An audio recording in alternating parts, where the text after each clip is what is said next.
Yonex sunrise 87వ senior national badminton championship logo పోస్టర్ను MP Kesineni Sivanath SAAP chairman Animini Ravinaidu ఆవిష్కరించారు. అనంతరం ఎంపీ మాట్లాడుతూ శాప్తో కలిసి ఆంధ్ర క్రికెట్ అసోసియేషన్ తరపున అన్ని క్రీడలను ప్రోత్సహించే విధంగా కృషి చేస్తామని అన్నారు. ఏసీఏ తరపున మంగళగిరి క్రికెట్ స్టేడియంతో పాటు ఇంకొన్ని స్టేడియాల్లో అన్ని క్రీడలను ప్రోత్సహించే విధంగా బాడీలు ఏర్పాటు చేస్తామని ప్రకటించారు. క్రీడాకారులను గుర్తించి ప్రోత్సహించడంలో సీఎం చంద్రబాబు ముందుంటారని శాప్ చైర్మన్ రవినాయుడు అన్నారు. ఈ నెల 22 నుంచి 28 వరకు విజయవాడలో యోనెక్స్ సన్ రైజ్ 87వ సీనియర్ నేషనల్ బ్యాడ్మింటన్ ఛాంపియన్షిప్ జరుగుతుందని చెప్పారు.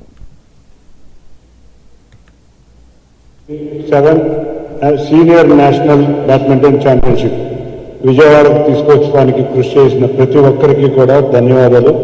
ముఖ్యంగా అసోసియేషన్ వారికి అంకమ్మ చౌదరి గారికి ధన్యవాదాలు తెలుపుకుంటున్నాం. ఎందుకంటే ఇటువంటి టోర్నమెంట్స్ వస్తేనే ఇవాళ మన యూత్కి మంచి ఇన్స్పిరేషన్గా, ఇందాక శ్రీకాంత్ గారు చెప్పినట్టు మంచి ఇన్స్పిరేషన్గా ఉంటుంది. తప్పకుండా ఇటువంటి టోర్నమెంట్లు మరిన్ని ఆంధ్ర రాష్ట్రంలో రావాలని మేము అందరం కూడా కోరుకుంటున్నాం. దీనిలో భాగంగానే చూస్తే విశాఖపట్నంలో కొన్ని టోర్నమెంట్స్ వచ్చినాయి, విజయవాడలో వచ్చినాయి. రేపు రాబోయే కాలంలో తిరుపతిలో కూడా ఆంధ్రప్రదేశ్ నలుమూలలో కూడా టోర్నమెంట్స్ రావాలని గౌరవ ముఖ్యమంత్రి నారా చంద్రబాబు నాయుడు గారు కోరిక. అందులో ఆయనకి అత్యంత ఇష్టమైన క్రీడ బ్యాడ్మింటన్. ఆయన నిజంగా ఎంతోమంది క్రీడాకారులతో ప్రతినిత్యం మాట్లాడుతూ ఆ రోజు ఉమ్మడి ఆంధ్రప్రదేశ్ రాష్ట్రంలో మొట్టమొదటిసారిగా బ్యాడ్మింటన్ అకాడమీ ఇచ్చి దేశంలో అన్ని రాష్ట్రాలకి ఒక మార్గదర్శకం అనేది నిర్దేశించారు.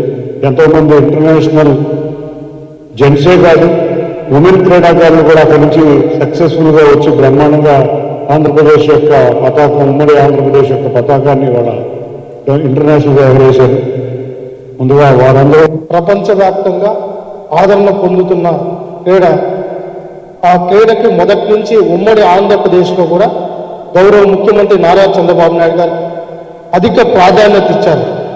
అధిక ప్రాధాన్యత ఇవ్వడంతో పాటు అకాడమీ తీసుకొని వచ్చి గోపీచంద్ గారితో మాట్లాడి ఆ రోజు అకాడమీ ద్వారా ఈరోజు చాలామంది ఇంటర్నేషనల్ ప్లేయర్స్ అక్కడి నుంచే ఉద్భవించారు. ఆ రోజు స్థలాలు ఇచ్చి ప్రోత్సహించి క్రీడాకారులు గుర్తించి గౌరవించి ముందుకు తీసుకెళ్లడంతో బ్యాడ్మింటన్ అంటేనే అది ఆంధ్రప్రదేశ్ తెలుగువారు ఏ మెడల్ సాధించినా, ఇది శ్రీకాంత్ గారైనా ఇంకెవరైనా కూడా ఈరోజు బ్రహ్మాండంగా రాణిస్తున్నారంటే అది మన బిడ్డలే, తెలుగు బిడ్డలు. ఇది బ్యాడ్మింటన్ అంటే తెలుగు వాళ్ళు అనే ప్రాచుర్యం పొందింది. దానికి ముఖ్య కారణం నారా చంద్రబాబు నాయుడు గారు.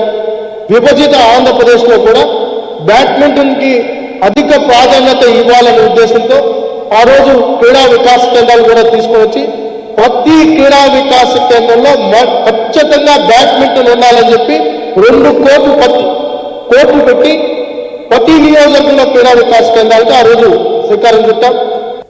అండ్ ఈ నేషనల్స్ అనేది ఏదైతే ఉందో I think it was very important అని. మనకి ఎప్పుడో 10 ఏళ్ళ క్రిందట ఒక నేషనల్స్ జరుపుకున్నాం, మళ్ళీ ఇప్పుడు 10 ఏళ్ళ తర్వాత జరుపుకుంటున్నాం. ఇటువంటి టోర్నమెంట్స్ అన్నీ ఏదైతే ఈ లోకల్లో ఉండే చిన్నపిల్లలు కానీ పేరెంట్స్ కానీ మన ఇండియాస్ బెస్ట్ బ్యాడ్మింటన్ ప్లేయర్స్ ఇక్కడికి వచ్చి ఆడటం వల్ల వాళ్ళందరికీ చాలా బెనిఫిట్ అవుతుంది. అండ్ వాళ్ళ ఫేవరెట్ ప్లేయర్స్ని దగ్గరగా చూడటం అదొక డిఫరెంట్ ఎక్స్పీరియన్స్ ఉంటుంది. ఎందుకంటే నేను చిన్నప్పుడు ఇలాంటి టోర్నమెంట్స్ చూసేటోని, సో ఆ ఎక్స్పీరియన్స్ నాకు బాగా తెలుసు. సో ఐ థింక్ ఇలాంటి టోర్నమెంట్స్ మనం జరుపుకోవటం వల్ల నెక్స్ట్ జనరేషన్ ఎవరైతే పిల్లలు ఉంటారో వాళ్ళందరికీ ఇదొక మంచి ఎక్స్పీరియన్స్గా మిగులుతుంది. అండ్ ఇక్కడి నుంచి వాళ్ళు నేర్చుకోవడానికి చాలా ఆపర్చునిటీస్ దొరుకుతాయి. సో ఇటువంటి ఒక టోర్నమెంట్ ఇక్కడ ఈసారి ఇన్ని ఇయర్స్ తర్వాత మళ్ళీ తీసుకుని మళ్ళీ జరుపుతున్నందుకు ఫస్ట్ ఆఫ్ ఆల్ ఏపీబీఐకి huge congratulations. And I really wish tournament great success. And పిల్లలందరికీ ఇది ఒక మంచి ఆపర్చునిటీగా తీసుకుని ఇక్కడ వాళ్ళు